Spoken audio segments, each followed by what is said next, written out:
నిజామాబాద్ జిల్లా బోధన్ పట్టణంలోని హనుమాన్ మందిర్ యొక్క 1వ వాణిజ్య సంస్థను గతంలో జిల్లా దేవాదాయ ధర్మశాఖ ఆదేశానుసారం అధికారులు సీజ్ చేసి బహిరంగ వేలంపాటకు ఆదేశాలు ఇవ్వడంతో బుధవారం అధికారుల సమక్షంలో వేలంపాట నిర్వహించడం జరిగింది. ఇందులో దేవాదాయ ధర్మశాఖ వారు పొందుపరిచిన నియమాలను పాటిస్తూ 8 మంది వేలంలో పాల్గొనడం జరిగింది. అందులో రాజు అనే వ్యక్తి నెలకు కిరాయి 27,500 రూపాయలను హెచ్చుగా పాడి వాణిజ్య సంస్థను దక్కించుకోవడం జరిగిందని ఈవో రవీంద్ర గుప్తా తెలియజేశారు. ఈ కార్యక్రమంలో ఈవో రవీంద్ర గుప్తా, జేఏఓ రాములు, ఆలయ ప్రధాన అర్చకులు ప్రవీణ్ మహారాజ్, సుధాకర్ తదితర అధికారులు పాల్గొన్నారు.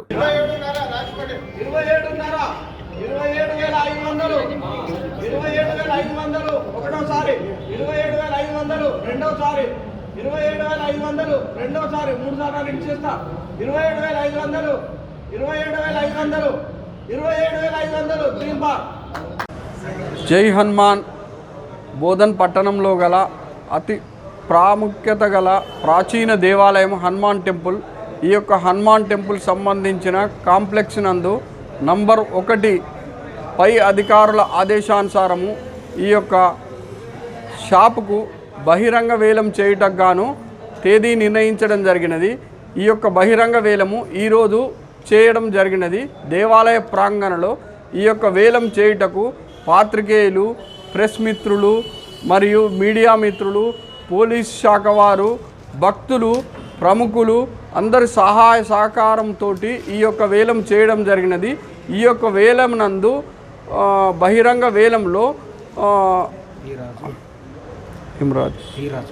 పి రాజు గారి పేరున హెచ్చుపాటదారుడుగా నిర్ణయిస్తూ పై అధికారుల అనుమతి కోసం రాయుచున్నాము. హెచ్చుపాట నెల ఒక్కంటికి హెచ్చుపాట రూపాయలు 27,500 రూపాయలకు ఈ యొక్క వేలం పాటలో హెచ్చుపాటుదారుడుగా నిర్ణయించడం జరిగినది. దీనికి అందరి సహాయ సహకారాలతోటి ఈ యొక్క వేలం నిర్వహించడం జరిగినది. ఈ యొక్క వేలం ద్వారా దేవాలయంకు నెల ఒక్కంటికి 27,500 రూపాయలు అదనపు ఆదాయము రాగలదని భావిస్తూ ఈ యొక్క వేలము చాలా దిగ్విజయంగా ప్రముఖులు, పాత్రికేయులు అందరి సహకారంతో దేవాలయంకు ఆదాయం చేయించడం జరిగినది. తదనంతరం కూడా ఆలయంకు వెనుక భాగం నందు గల ఖాళీ ప్రాంతం నందు అన్నదాన సత్రం నిర్మించుటకు పై అధికారులు డిఈ వాళ్ళ ప్లాను ఎస్టిమేట్స్ అందరి చేయించడం జరిగినది.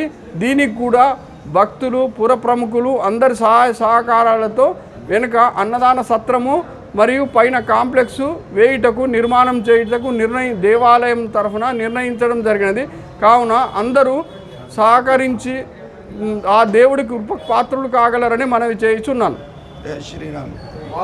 మరిన్ని అప్డేట్స్ కోసం మా ఛానల్ని సబ్స్క్రైబ్ చేయండి.